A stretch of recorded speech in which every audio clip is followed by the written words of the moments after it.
Well, thank you very much for having me here for this excellent lecture series. I have to tell you that the last time I met with Rick was an opportunity where he allowed me to share a stage with John Denver. And no, I didn't sing. It was also the day that Congress terminated the funding for the NASA SETI program. So I hope that this re-meeting doesn't bode similar problems. I'm going to tell you about the search for extraterrestrial intelligence, and it's being done at my SETI Institute in Mountain View, California, with our partnership with UC Berkeley. And here's the facility we're building together in Northern California, the Allen Telescope Array. So people have been asking about the universe for a long time. It's certainly magnificent. It's vast. There are many appropriate questions that astronomers and astrophysicists are asking today. How and when did the universe start? How will it end? Are there other universes? How did galaxies, planets, and stars form? And of course, the other quite appropriate scientific question that we can pose of the universe is, are we alone? Did the laws of chemistry and physics that produced life, intelligence, and technology on our planet do so anywhere else? So this, where do we come from, is a long history for humans. And throughout all cultures, we've had creation mythologies that told the story of where humans came from. And today, I think we're dealing with what I like to call a scientific creation myth. And it differs from all the previous myths that we've had in the sense that the story it tells is based on data. And the story that it tells changes as new data become available. And we can today talk about a Big Bang theory. I'm going to walk out here because then I can see what we're doing. That starts something like 13.7 billion years ago, and the expansion of the universe through different epochs until we get to this modern epoch of stars and galaxies. And we can do a pretty good job of matching the physics to the observational consequences of this model, all the way back to where our physics breaks down when at about 10 to the minus 36 seconds after the Big Bang, when we can't get quantum mechanics and gravity to play together yet. There's a lot of physics at the early times that many people are working on to unify and to understand what happened in these amazing conditions. But here, closer to home in time, we have very good observational background and for this scientific creation myth. And in terms of where we're going, well, just in case we take ourselves too seriously, which I think humans often do, as the pinnacle of evolution, I'd like to offer this not so positive future. I don't think we're getting it quite right yet. All right. So when you're talking about life elsewhere and the potential for life elsewhere, you're dealing with some extremely large numbers. Rick already mentioned the 100 billion galaxies within the observable universe. And within each one of those galaxies, 100 billion stars. So if you count stars in the universe, there are more stars than there are grains of sand on all the beaches of Earth. Now, life as we know it is a planetary phenomenon, not a stellar phenomenon. That means that life as we know it began and evolved on the surface of a planet. Life was profoundly affected by the planetary conditions, and in turn, life has profoundly affected the planet. Not just our current influence on the CO2 in the atmosphere, but the fact that the oxygen we breathe today is due to early life on the Earth, oxygenating an atmosphere, a highly reduced atmosphere. So, here we are in the solar system, right? And we want to know how many other planets are out there. Well, unfortunately, you know the story here in Vanderbilt about Pluto, but we actually realize now that we have to think maybe not just about planets, but other bodies which could support life. And Mars, right, our near neighbor, is a source of infinite interest to scientists in my community today. We are wondering whether there is perhaps life on Mars today in underground liquid aquifers. We've now convinced ourselves that early Mars was wetter and warmer than it is now. Life might have started on Mars. Life might be sequestered beneath the surface of Mars. And in all of our attempts to think about life somewhere else, water turns out to be the key. Well, we've colonized, in some sense, with 12 individuals, our own moon. And I put that moon up here to display the difference in size. Our moon is comparable in size to this smallish moon of Jupiter. Here are two larger moons, Ganymede and Callisto.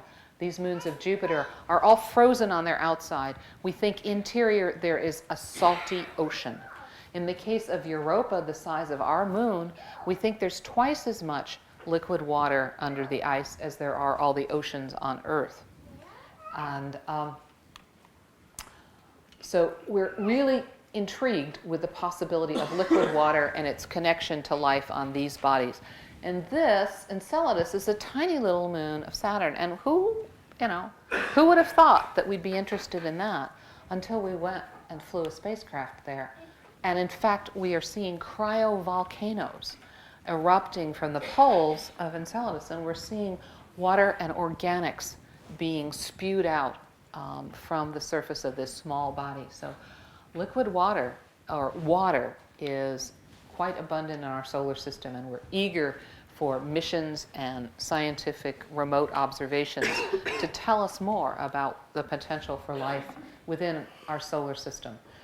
Going beyond the solar system, we've come an enormous way from the dark ages when I was a graduate student to our knowledge about extrasolar planets today. When I was a graduate student, it was a good theory. We thought that when stars like the sun formed, that they were likely to form a retinue of planets, but we didn't have any proof. So 1995 until today, we now know and have found, 344 as of last week planets, and they're in orbit around 292 stars and some pulsars, some stellar ashes.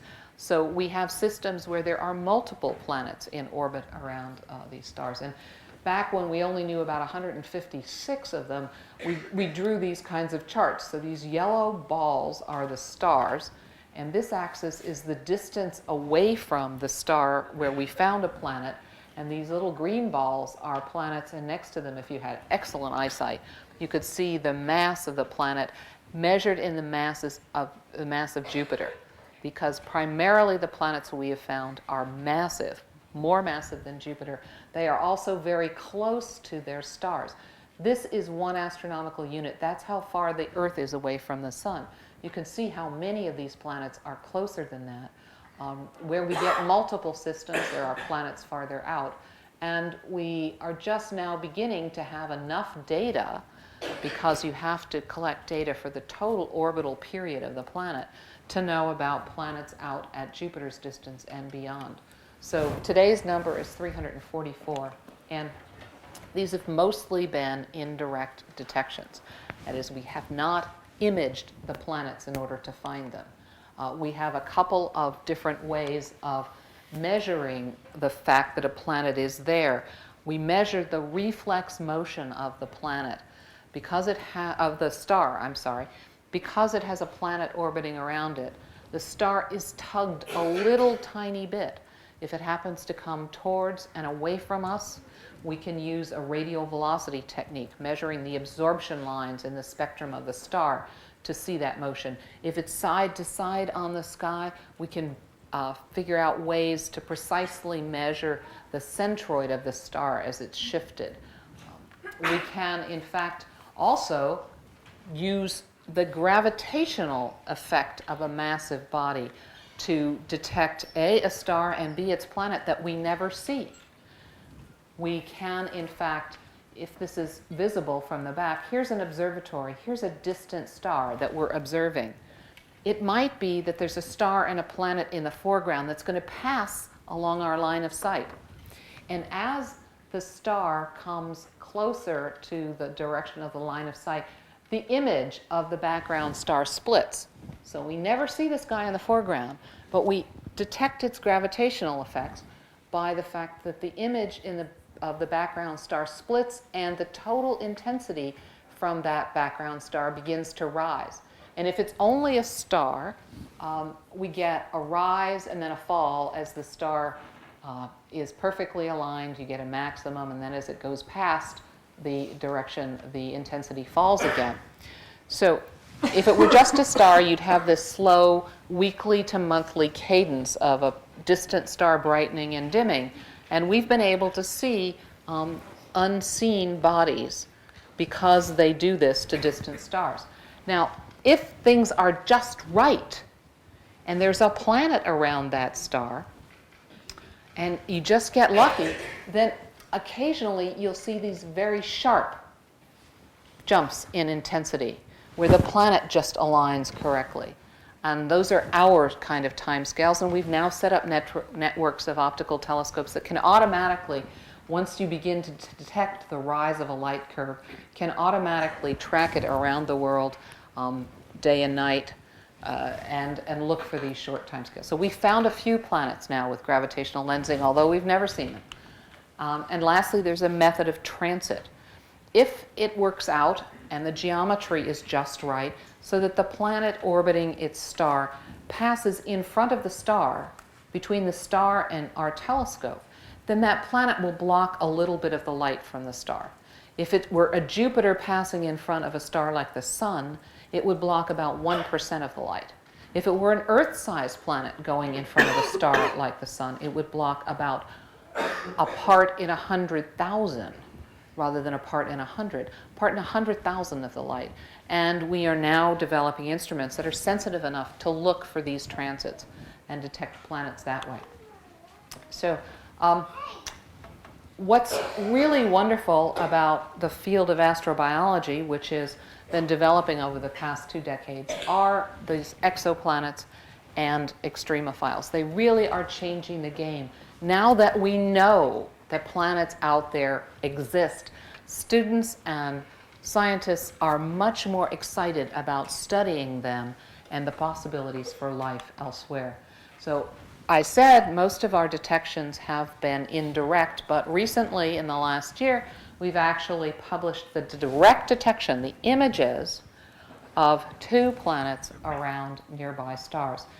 Here is an image made with a space telescope and some fancy optical work to block out the light from the star in the center, so that in these dimmer regions you can look for faint planets.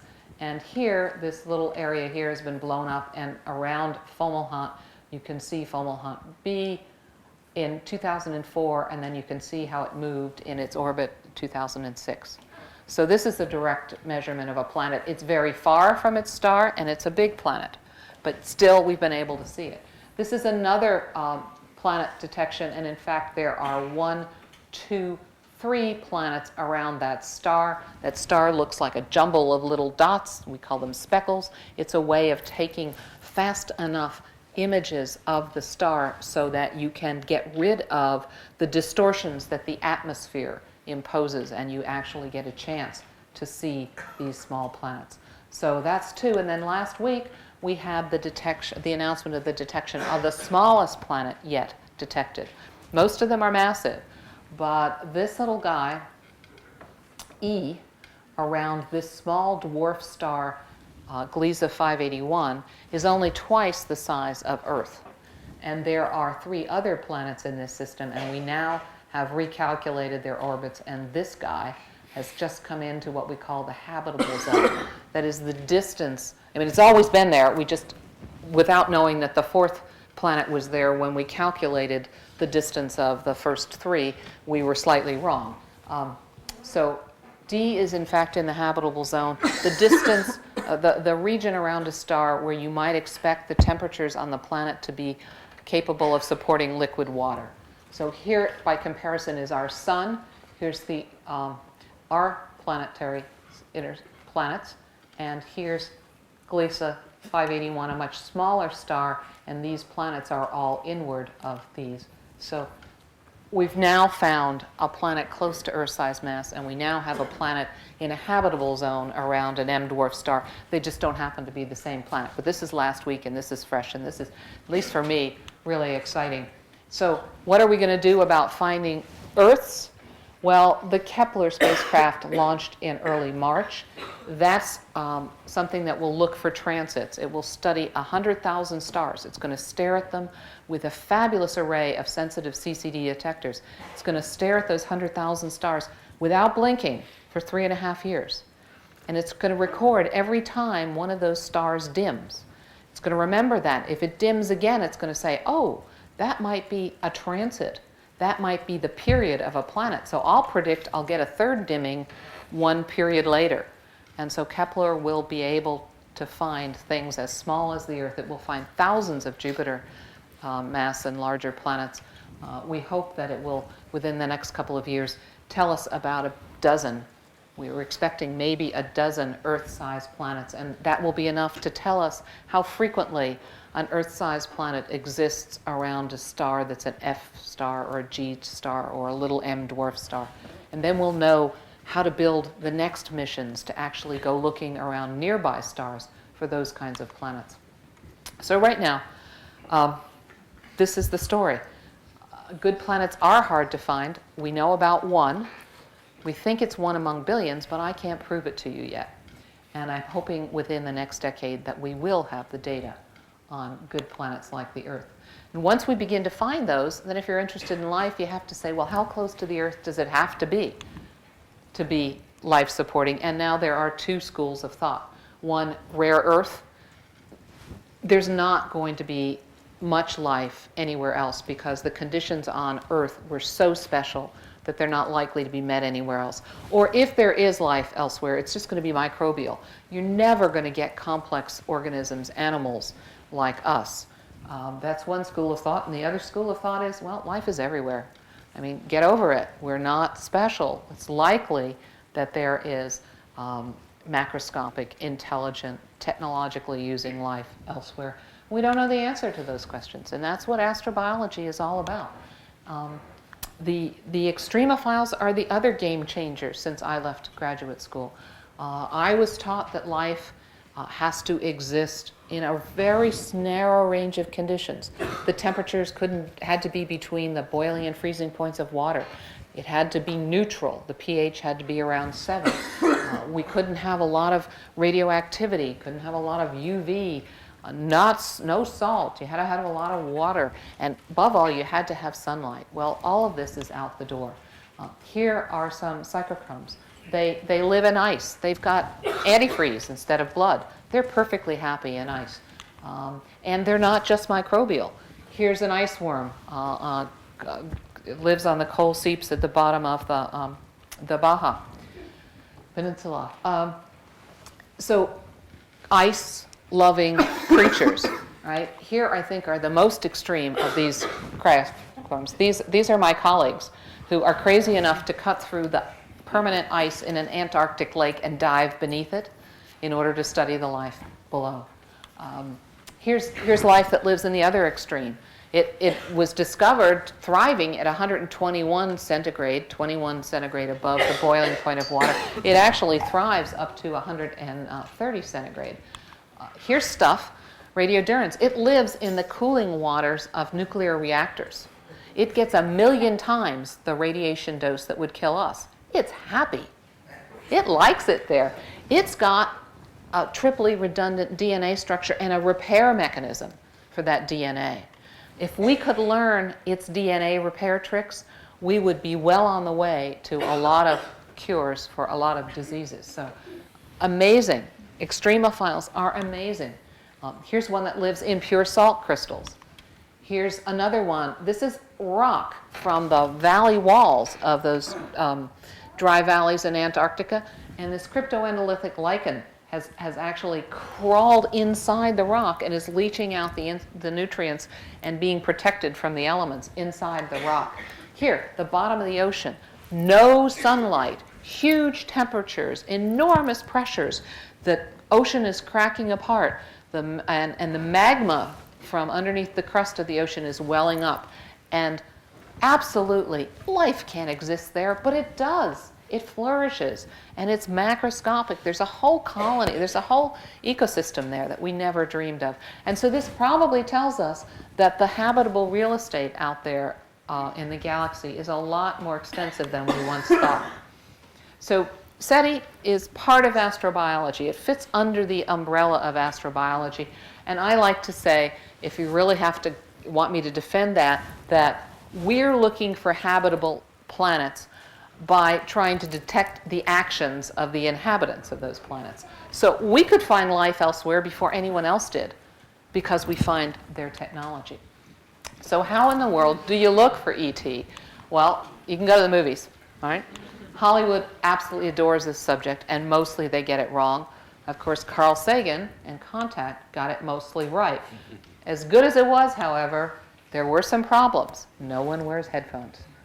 The amount of information that we process every second is greater than the information in the Encyclopedia Britannica. The carbon-based intelligence up here, it's not up to that job. You need silicon intelligence. You need computers. And in fact, there is a blind physicist who programmed our computers. His last name is Colors rather than Clark, as it was in the movie. But Kent didn't appear in the book. He was actually written into the movie. He's an amazing character. He's the one who trained our computers to find signals in noise. All right, here's the first kiss. It's also a huge innumeracy. Jodie Foster has just looked up and said, look at all those stars. Well, she's seeing a few thousand with her eye, but let's give her the benefit of the doubt. Let's say she's talking about the 10 to the 11, 100 billion stars in the Milky Way Galaxy, and she says, well, if only 1 in a million of those stars had planets, and if only 1 in a million of those planets had life, and if only 1 in a million of those life forms was sending us signals, there would be millions of signals out there to find. All right? That's 10 to the 11 times 10 to the minus 18 doesn't equal to 10 to the 6th. It's not even a little close. It's 13 orders of magnitude wrong. So the screenwriter didn't get it right, and it really annoys me. Okay? Another thing, if you detect a signal, whether you're sitting on the hood of your car with earphones or any other way at a radio astronomy observatory, the very last thing you're going to do is pick up a walkie-talkie and start broadcasting. This signal is so much stronger than what may be coming in from the cosmos that it will totally drown it out. And we know that for a fact because a single cell phone can shut down our observatory. We have such sensitive receivers. Take a cell phone, 1 watt transmitter, put it on the moon. Right? At the frequency that cell phone is operating, it is the second strongest transmitting source on the sky. That's how strong our technology is relative to the cosmos. So no walkie-talkies at a radio astronomy facility. And lastly, nobody drank any champagne. And we keep champagne on ice. We plan for success here. So if you're not going to go to the movies, what can you do? Well, you can wait for ET to come here. I think that's a losing strategy. I'm not even going to go there. We could try and go there, but we don't have the technology to do the boldly going thing yet, and may never. We are certainly going to explore our solar system, and I'm eager to do that. I'm skeptical about the fact that we will explore with humans large biological masses the distances between the stars. We might do it with nanobots, we might do it with nanotechnology, but I don't think the boldly going is in the book. But, there's a lot of technology out there we haven't invented yet. I could be totally wrong. Anyway, I'm left with the idea of doing remote observing, right? So you sit on your planet and you look for other planets. You remotely observe. Well, you might want to have the right gender deciding in which direction you observe, right? Because you got to get that right. All right. So what you're trying to do is to discover ways that ET can have used technology. We say we're searching for extraterrestrial intelligence. We can't see intelligence at a distance. But we could maybe recognize the use of technology somehow. So what are we looking for? Well, you could look for artifacts. You could look for transportation. Their spacecraft, maybe they can boldly go merrily, even though we can't. You might look for power generation. These are really interesting things, and they're things that we actually don't do. So it's in the way that we're talking about detecting over interstellar distances. So we actually leave this for serendipitous detection through astronomical investigations. Arthur Clarke is famous for saying that any sufficiently advanced technology is indistinguishable from magic.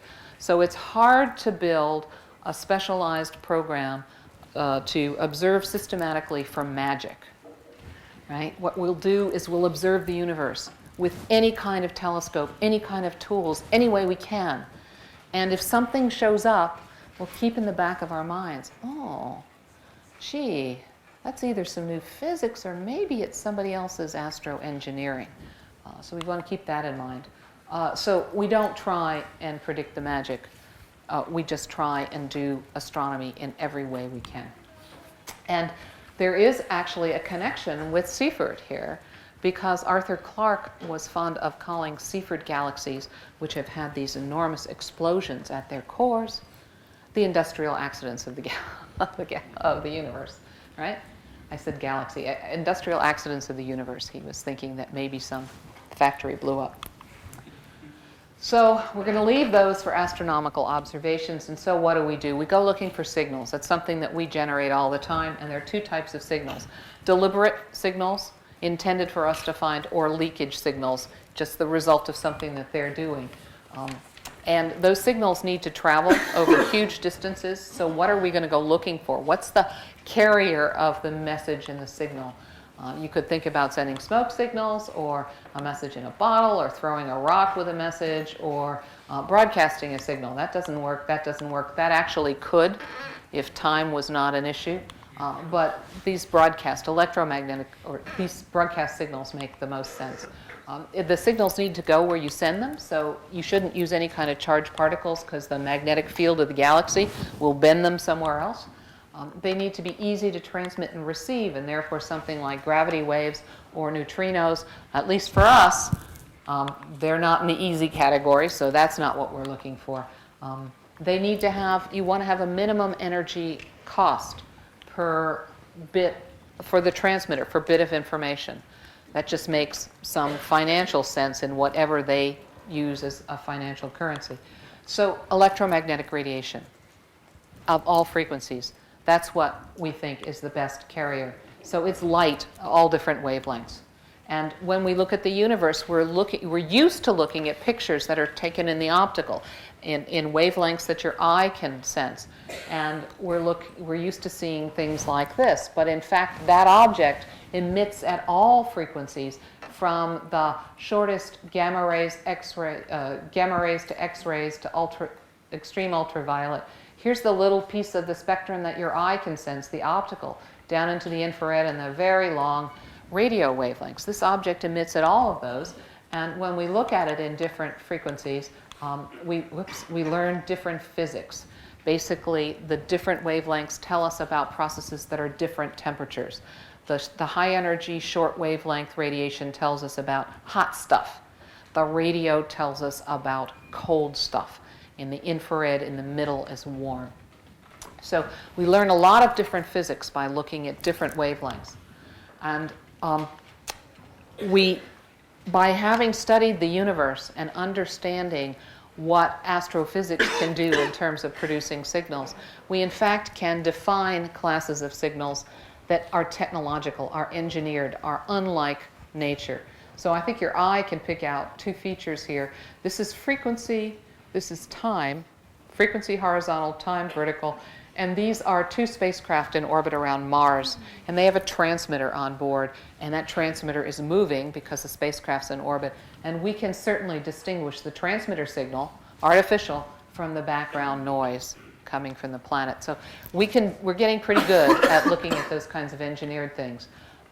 And this is how we want to pursue the next step to make a bigger, better search. This The Allen Telescope Array, as we envision it in Northern California, in the Hat Creek Valley near Mount Lassen, when it grows to its final size of 350 small dishes. You saw the little guy standing there. These dishes are only 20 feet across, but 350 of them make a world-class, huge radio telescope.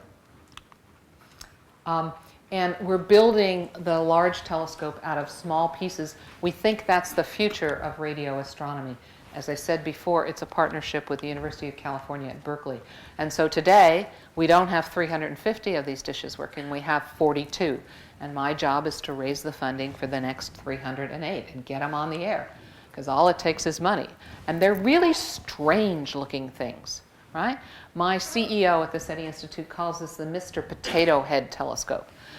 Oh, some people laugh. That means they're older, right? Because the young people didn't play with Mr. Potato and a big plastic nose. You go, you know, right? That looks like Mr. Potato Head. But it is a very innovative telescope, and to the best of our capability, we've made it out of manufacturing technologies, commodity gear, to get the cost down. So this is an offset parabola. This is a secondary mirror. That green is a metallic shroud, and that pyramidal thing there is a feed and receiver. We put the green metal shroud there so the receiver can't see the 300 Kelvin ground, because that's a radio source and we don't want that noise. And in fact, although it looks like the telescope itself is looking at the ground, it's actually looking in this direction, from the bottom of the primary to the top of the secondary. So radio waves are coming in, bouncing off the primary and the secondary to be focused onto this feed. And the guy who makes our telescopes in Idaho Falls, Idaho, when he doesn't have an order from us, he's making trailer hitches and lawn furniture and other things like that out of a manufacturing process called hydroforming. So we can do these cheap. That's the whole idea. And we've built that pyramidal structure is actually this. It's a feed and receiver. The feed is the antenna that captures the radio waves that are focused by the telescope. And the receiver is a low noise amplifier that's hidden away down in a dewar, a cryogenically cooled dewar.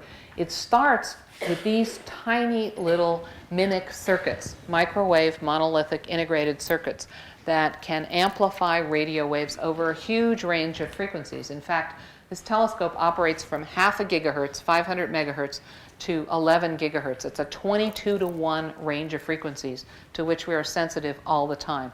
That is unique, and we call it a panchromatic, multiple wavelength telescope. And when you take apart that pyramid, here it is, a dewar, the LNAs are there, and inside the pyramid is a little refrigerator to cool the low noise amplifier.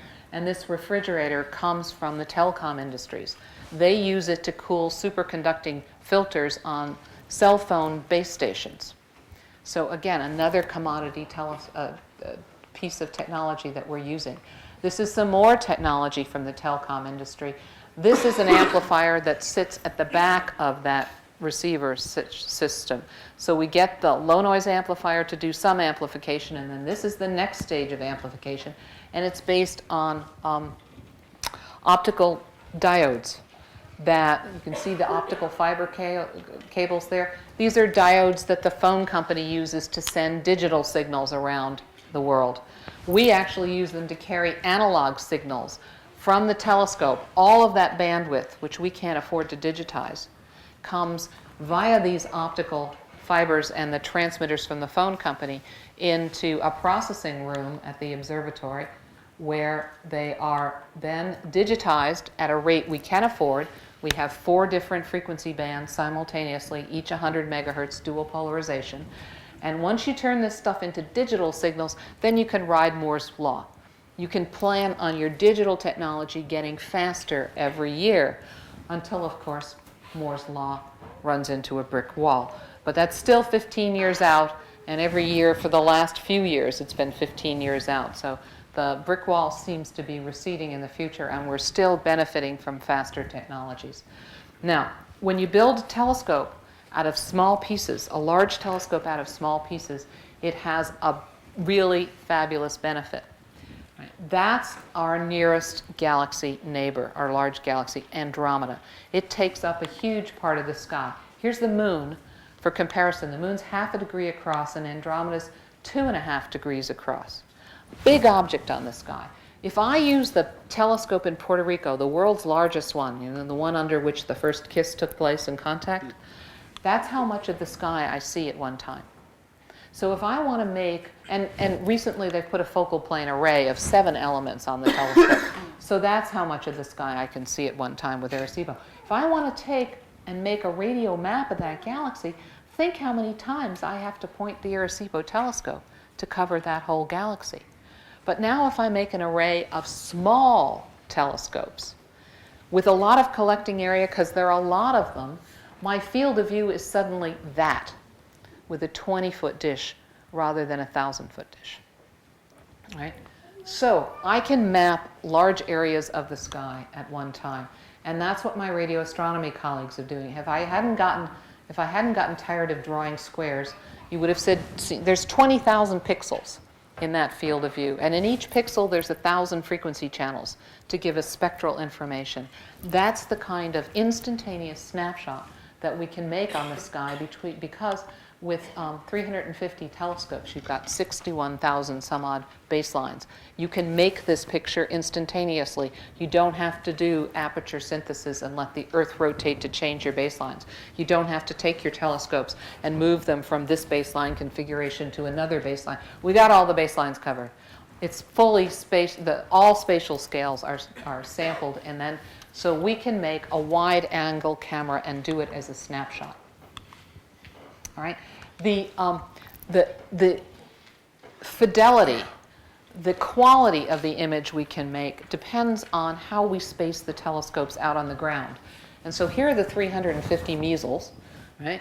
And they look random, but they're not random. They're carefully arranged over a distance of 900 meters. That determines the smallest spatial scale we can see in that large field of view.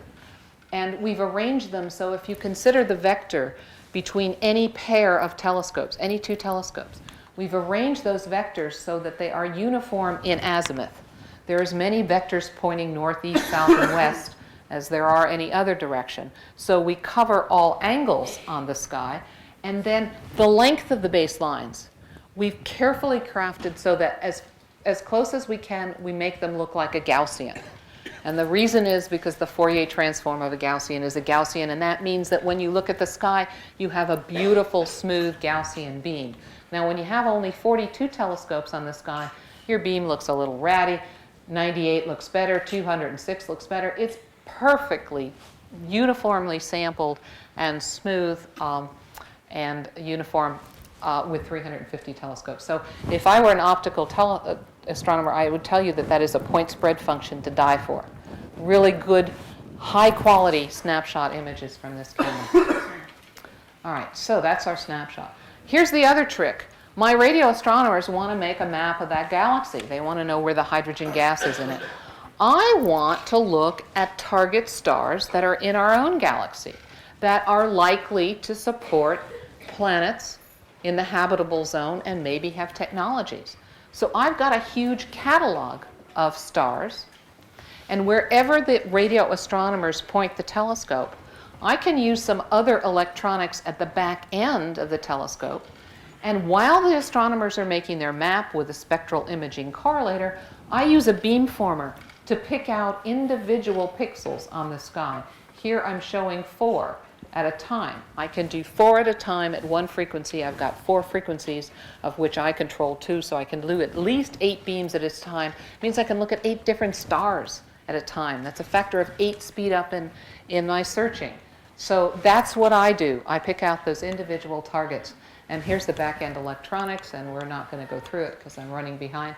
And here's what it looks like today. That's what these telescopes actually look like. And the other thing that they do is that they move very fast. So these telescopes have been built to slew at 4 degrees per second in azimuth and 3 degrees per second in declination. And so, in fact, we've developed an antenna that may be quite useful to the Air Force and the Space Surveillance Network for trying to avoid future collisions among spacecraft, because we can actually track these things. So we're actually working with the Air Force to see if we can help in that mission as well. In October of 2007, Mr. Allen, you notice it was called the Allen Telescope Array. It's because Paul Allen funded all the technology development and the first phase of construction for this telescope. He came to the site and he pushed a red button, and all of those telescopes slewed over M81, and we began observing. So again, 308 to go. Here's a list of some of the science projects we want to do all at the same time. Multiple concurrent science projects for this telescope.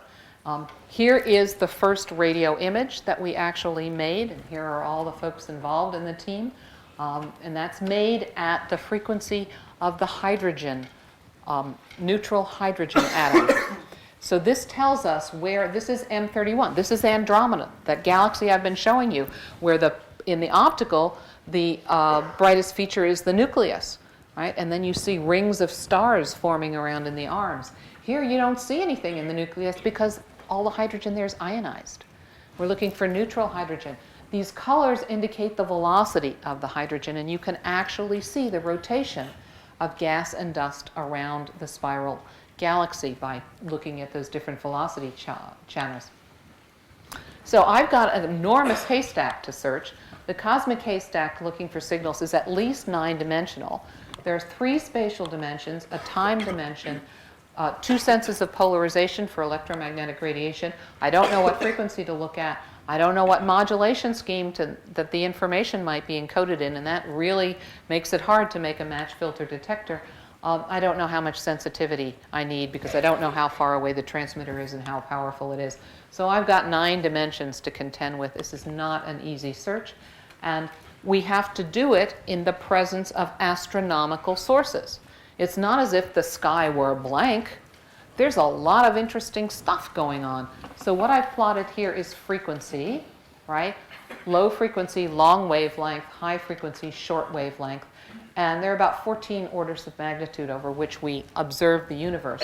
This is the average of the power flux coming from any small angular spot on the sky per unit frequency bin. And so this is the intensity on the sky, and you can see here we have the cosmic microwave background, the remnant radiation, the 3-degree background from the Big Bang of the universe. Up here we have the zodiacal infrared emission from the dust between the stars.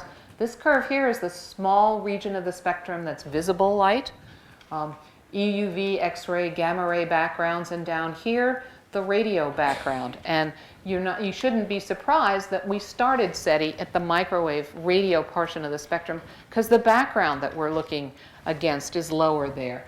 But this is an average measurement, and we'd like to look in the optical, and we realized that we can't filter spatially or spectrally in the optical, but you can filter in time. And if you count photons very, very, very fast, even though you're pointing at a star and you can't distinguish a planet and a transmitter from the star, if you count photons very fast, there aren't many photons in any nanosecond coming from the star. So you can temporally filter the background. And we've known that since the early 60s when Charlie Towns talked to us about doing optical SETI, but we couldn't afford the fast photon detectors. Not until the end of the 20th century. And when those detectors became affordable, we started doing optical SETI as well as radio SETI. So I talked before about we're looking for signals, and there might be 2 kinds of deliberate signals, something that somebody's transmitting. The first kind is ones that look almost natural, because then when you begin as a young technology such as we are to open your eyes and study your universe, you're going to capture those signals in your databases, and eventually somebody's going to realize there's something wonky about that pulsar. It's not a real pulsar. The other kind of signal is one that's obviously engineered. So when you begin to look at the universe for those kinds of signals, wow, either you found a new kind of astrophysics or you found somebody's technology. And this is what we concentrate on today. But let me just give you some examples. Here's a pulsar at one frequency. Here's another pulsar at a faster frequency. What about a pulsar that went back and forth between those two frequencies, right? We would catch it in our surveys, and when we did detailed analysis of our databases, we might realize that it actually had two periods and it wasn't natural. Here's another example. Remember we talked about transits, a planet going in front of its star and diminishing its light? Well, a planet's generally round, and this would be a planet transiting the star. And here's the information on the light curve, the higher orders of the light curve for that transit. It turns out we get enough information in a transit as the object enters the limb of the star and then exits the limb of the star. We get enough information to tell whether the transiting object is round or like that, or a triangle, or a barcode. So somebody actually could, in fact, orbit an artificial transiting message. And by doing transit studies of distant stars, we could, in fact, detect this technology. Here's another one. This is that? Yes. All right. That's a Cepheid variable. It blows up and gets brighter and contracts and gets dimmer.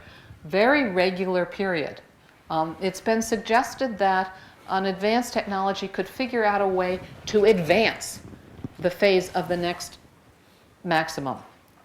And therefore, if you could do that, you could develop a Morse code. You could have the normal period, long, dash, and then you could advance the next maximum and have a dot. You had a long period and a short period. So you could have a Morse code of Cepheid variables, omnidirectional beacons on the sky. And so we have an REU program for summer students, and once a student is going to come and work with me and Jeff Scargill at NASA Ames this summer to look at Cepheid variable data and see if we can see any kind of funny business going on here. So these are examples of signals that are almost natural, that we should keep our eye out, and I'm sure there are many, many more that I haven't thought of yet. But with respect to the engineered signals, we're doing two things. At the radio, we're looking for frequency compression. We're looking for a signal that shows up at a single frequency on the radio dial. And in the optical, we're looking at time compression. We're looking for a laser pulse that shows up in a nanosecond, right? And these are obviously engineered signals. And the consequences of these are, for this kind of thing, you just do astronomy in all its glory, every way you can, any new instrument you can think of. And for these kinds of signals, you can imagine building the kind of dedicated searches and telescopes I showed you with the Allen telescope array. And so today, this is what we're doing. We're using basically the uncertainty principle with our dedicated searches. Looking, so here's time width and here's frequency width. And the uncertainty principle tells you that the product of those two, time bandwidth product, always has to exceed unity, right? This red curve is that limit. The blue curve indicates what our technology does, often for economic reasons. It can get very close to that limit. So in the radio, and nature never does. Nature always has a very large time bandwidth product. So in the radio, we look for frequency compression. In the optical, we look for time compression. We're looking for artifacts. And as our computing gets faster and better, we can look for more fuzzy examples of these artifacts, not such pure kinds of signals as we're now looking for. And so we've been doing this job since 1960 when Frank Drake did the first radio search. And people say, well, aren't you discouraged? 1960 was a long time ago. We've been working at this for a long time. You know, shouldn't we give up and say nobody's out there? Well, the best answer I can do is to point you to the ocean. And if I asked you if there were any fish in the ocean, and the experiment that you did was to take a single glass of water and dip it in the ocean and then look at that glass to see if there are any fish in the glass. Well, it's not a crazy experiment. The smallest fish is 1 millimeter in size, so your eye could see it. And although there are many fish that are too big to fit in your glass, there are a lot that would. So that's not an impossible experiment. You could do it. However, if you do that, I would suspect that when you look at a glass of water with no fish in it, you're not going to conclude that the ocean has no fish. That experiment's too puny. You haven't sampled enough. And yet that's exactly what we've done since 1960. It's equivalent to one glass of water out of all of the Earth's oceans.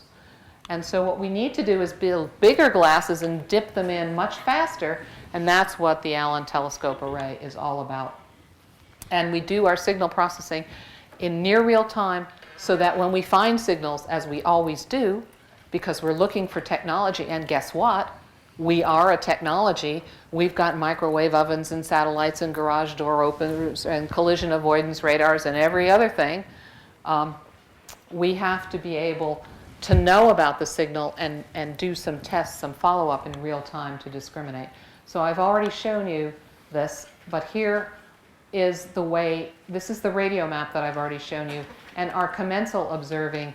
These are 3 very high quality candidates that I have in that field of view. These others are lower quality candidates. My catalog will do this anywhere the radio astronomers want to point their telescope, and therefore we can work commensally.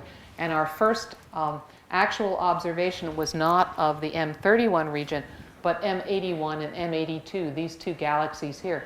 And we looked at 50 stars in front of those galaxies while that map was being made.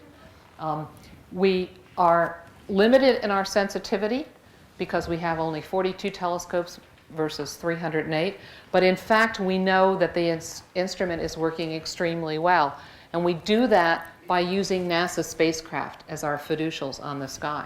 Voyager 1 is the most distant human-made object. And it is 106 times, or it was when this was taken, 106 times as far from the Earth as the Sun is from the Earth, 106 astronomical units. It was, in fact, at the edge of the heliopause, where it's just leaving the solar system and entering interstellar space. So a very weak signal from a very long distance away. And maybe, even though I've been talking for a while in this waterfall, again, frequency and time, even with those green lines to guide you, your eye might not have seen it. Here we'll blow it up. Now it's probably easier to see. But for our detectors, this is a very strong signal. It looks like this to them when we use our special digital signal processing algorithms to look for that signal. It's extremely detectable. So we know that everything is working. And we are beginning, I hope next month, to start routinely doing the commensal targeted observations that I showed you, and also a search along the plane.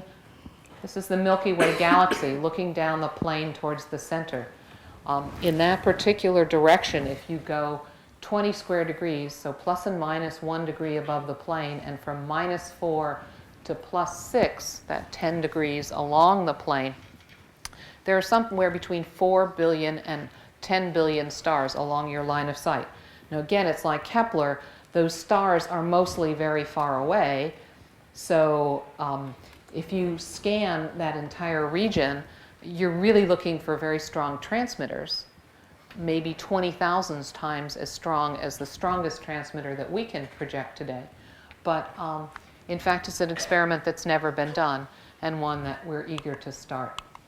So we're finally getting to the point where the tools, since 1960, have gotten to be somewhat commensurate with the size of this enormous cosmic haystack that I'm trying to search through. So if your eyes are very good, you can see this tiny little red dot. So this is the Milky Way Galaxy drawn to scale. There's a tiny little red dot. That was NASA's SETI program to look at 1,000 nearby stars over the frequency range from 1 to 3 gigahertz, 1,000 megahertz to 3,000 megahertz. When the NASA program was terminated, we actually completed that project. We called it Project Phoenix, rising from the ashes of congressional termination. And we did that 1,000-star search. But you see, even though we only looked over 2 billion channels, or 1 billion channels, 1 to 2 gigahertz. You can see what a small fraction of the galaxy that is. The ATA is so much faster an instrument because we have it 24/7, because we have these multiple frequencies, because we have the multiple beams. In the same period of time, that is 10 years, in the next 10 years, that's the volume of space we will explore. Optical SETI will explore a region out to 1,000 light years over the next decade. And we're talking, the international community is taking the lessons from the Allen Telescope Array and figuring out how to build a telescope that's 100 times bigger as an international project. Right? And if that gets built, this is the kind of volume the square kilometer will sample. So indeed, SETI is getting really interesting. And you can begin to anticipate or expect, depending on how devious you are, that there will be signals to be found in the future and announcements to be made. And then as we look towards the center of the galaxy, this 10 billion star search may turn up something for transmitters. So this is the whole background of the TED wish that I made in February. It's the 25th anniversary of the SETI Institute. It's also the 25th anniversary of TED, Technology, Entertainment, Design. And I wished that TED would empower, that means get the funding and resources to allow, right, Earthlings, all of us, everywhere on the planet, to become actively involved. Not just leave your computer on at night and run SETI at home. I want your think-ons, not just the electrons coming out of the socket. I want you actively involved in this project to help me do my job better and to be able to make a point with you every day as you participate about a more cosmic perspective, about the fact that we live on an island of a fragile island of life in a universe of possibilities. I want that to become part of your conscious thought. And I want you all, everyone around the globe, to join in this search. Because if there's any project that should be global, SETI should be it. And it involves a lot of different aspects. It involves the telescopes and some cloud computing and involving the signal developing, open source signal developing community to help build new algorithms. And it involves, perhaps if we're clever enough, a visual parsing piece that allows less technically capable people to participate and find signals that our algorithms can't yet detect. And the last thing, of course, is the fact that with the notoriety from the TED Prize, with nice people like Rick Chappell who invite me to come and talk, I get a chance to talk to the students who can't all come to the Allen Telescope Array for an REU experience during the summer. I get to talk to young people everywhere because I think that SETI is one of those game changers. I think SETI can change the world by giving us all a different cosmic perspective, helping us to realize that we are all, in fact, all humans, all the same, all Earthlings. And I hope that it can help to trivialize the differences over which we shed blood today. So my last comment is that SETI, I think, serves as a fantastic mirror to allow us to see ourselves when you think about who we are compared to who someone else might be. It's a mirror that we hold up to the earth and all humans to show how similar we are. So thanks for your attention.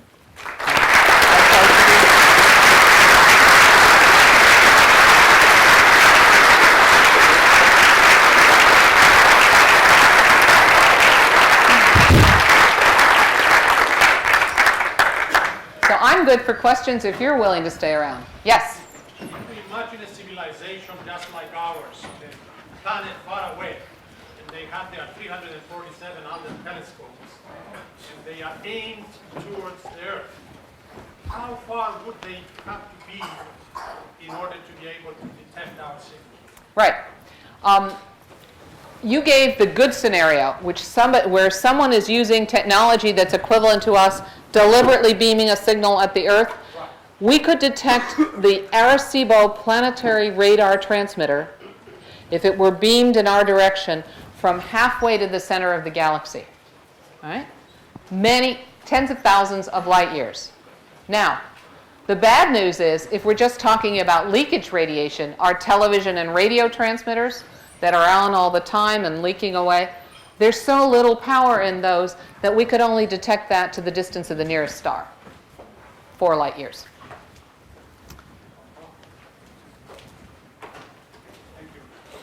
Yes? Why are we looking at stars and not at galaxies? Is there just too much noise? Ah, great. Why are we looking at stars and not at galaxies? If you look at a galaxy and it's all in your field of view, right, you get 10 to the 11 stars all at once. And if there happens to be a mega strong transmitter, you might detect it. It has to be a lot stronger than the transmitters from the nearest stars because the distance is so much greater. Right? So it means that you're betting on super technology. Well, we are betting on super technology. It might not be that super, but we've done that experiment. We've actually looked at the large and small Magellanic Clouds. There's been some work at Arecibo looking at some areas in M31. So that is a strategy that we have pursued. And you have to realize that since you're looking at so much farther away, the transmitter just has to be that strong. So you're looking for things that may be less numerous than weaker transmitters. But yeah, we've done that. We'll do more of it. Do you have plans in works right now for targeted searches of the known extrasolar planets or stars with known planetary disks? Absolutely. There are 100, as the last count, there are 186 exoplanets that we can see from the northern latitude of Hat Creek. That is one of our first, it's the first early publication, right? It's a small project, you can get it done and get it out. That is one of our first targets, to look at areas where we know that there are planets. Now, so far we know they're giant planets, but in fact, and so people, at the beginning of the exoplanetary game, people said, oh, Jupiter's migrated in close to the sun. They'll wipe out any terrestrials that might have been there. You don't want to look there. Worst place in the world, they're all, but in fact, our theorists now can form Earth-sized planets in the wake.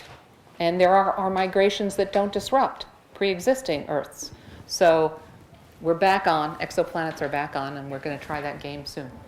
Hopefully by the end of the year, we'll have that one done and dusted. After you open the bottle of champagne, what are you going to do if you get a signal? Ah, yeah. Well, the answer's slightly different now than it was when we were a NASA project. Right? We have a post-detection protocol, as we had then.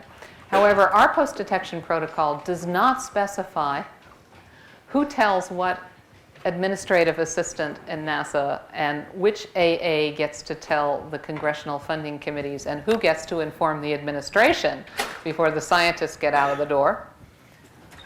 Because we don't have that bureaucracy anymore. We are living on the generosity and largesse of some very large donors and then a very large pool of Team SETI members who are supporting us with smaller donations. So the answer is we're going to try and get an independent confirmation from someplace else that's not using hardware we built or software that we wrote. It's your best hedge against a deliberate hoax. And as soon as we get that, or if in fact it might not be possible, there might not be anybody with receivers of that frequency that can point in the right direction, we intend to tell the world. And the way we'll tell the world is we'll use the IAU telegram system. All right, and we will splat out this discovery information to all the observatories in the world because we want our astronomical colleagues to use any tools that they might have, should they feel so inclined, to look at this direction in different ways because we might not have caught everything. There might be other stuff going on. That's one reason. The next reason is because we are planning on telling the world, and when we do, the world's journalists will not be able to call up the SETI Institute and say, okay, what's the story? Right? They are not going to be able to get through. So we're trying to send out all the discovery information with the details to individuals who have the background to be able to interpret it for their local media sources. because you don't want to leave the media with a story that they don't have, to allow them to make up the details that they're missing, right? That's not the outcome you want. So we'll do that telegram thing. We also have a paper written, right, with blanks.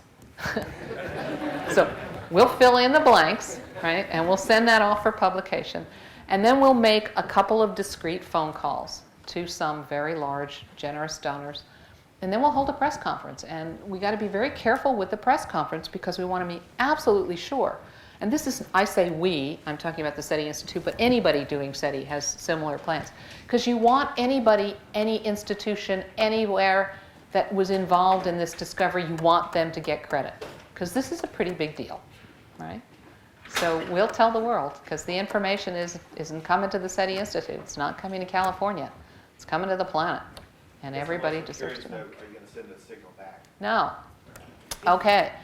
The folks that do SETI have an informal agreement among us that if we detect a signal, we will not reply until there's some global consensus about whether we should and who should speak for Earth and what should they say. Now, we've written that down on paper. We've signed it. We don't have an idea in how we're going to get a global consensus. We're not real good at that in our current political situation. The UN is the closest thing we have, and they're either obstreperous or glacial in the speed of deliberation. Nevertheless, we've set that down and we'll follow that. Now, when I make this answer to questions such as yours, if Freeman Dyson's in the audience, you'll hear him chuckling. He'll be laughing out loud. Because Freeman says, you know, Jill, if you ever detect a signal and you tell the world, then anybody that can get access to a transmitter is going to do it. And they're going to say whatever they want, right? In spite of your, high-minded response.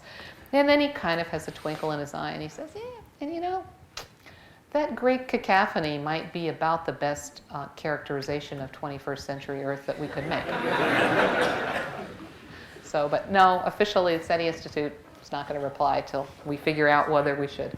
I think, Jill, I think we maybe just one more question. Okay.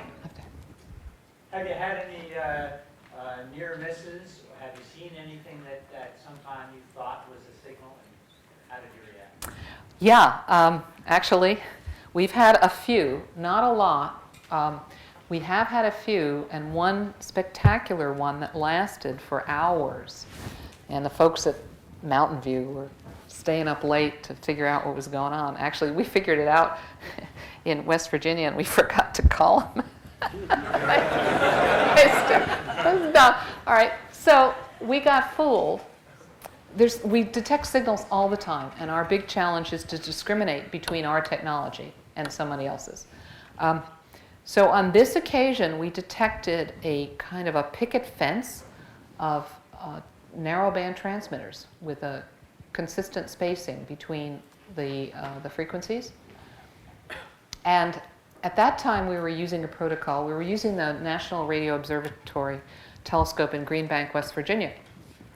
And at that time, since we were using single telescopes, we always had a second telescope at a distance. And we used that so that we could use a differential Doppler characterization of the signal from the two different sites. And that allows you to distinguish something in orbit or low flying from something actually coming from the distance of the stars and moving at sidereal rate. But Murphy was working overtime. Lightning struck the telescope in Georgia, fried a disk drive, and it took 3 days for FedEx to get a new one in there. Right? I had 3 days of telescope time, so I'm going to keep observing. And we found this signal. Right? So what do we do? Well, okay, why don't you move off, point the telescope away from the star. Signal should go away if it's coming from the star. We did that, the signal went away. Pointed back at the star, signal was there. Pointed off in another direction, it went away. Came back on the star, we're getting really excited. So Jill thinks, you know what we ought to do? We ought to write a program that looks at all the signals that we found in the last week or two and look for that frequency spacing, right? See if we've seen this signal from any other direction, meaning that it's really some other source getting in our side lobes.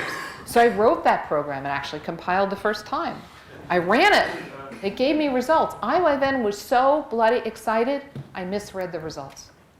The signal was there. We had seen that frequency spacing before, but I missed it because I was so excited. And so we kept doing this off source, on source, off source. And it kept working, except that over time, we realized that the star was setting, but the rate at which the signal was changing its frequency, the drift rate, was changing, not as if the source was going to the horizon, but as if the source were coming up overhead at zenith. And so the answer to this puzzle is that any radio telescope has side lobes. It's like you have peripheral vision. I can see my fingers here, even though I'm looking at you. That happens with radio telescopes. We call them side lobes. The Green Bank telescope had a tiny little side lobe exactly 90 degrees away from the direction that we were looking. It was a tiny side lobe. So we pointed at the star, the signal was in the side lobe. We pointed any other direction, the signal was no longer in the side lobe. We pointed back at the star and continued to track the star, and the signal stayed in the side lobe because it was in orbit around the sun too. It was SOHO. It was a solar observatory. And it took a long time. But interesting experience. First of all, I got really excited, did this dumb thing with the program. So now we write down, check. We write down what we're supposed to do now. But without any announcement, without telling anybody, and we got queried by the end of the day with the Wall Street Journal saying, we hear you've got something interesting. Do you want to talk about it? So, Okay, Jill. no secrets in this business. Thank you very much.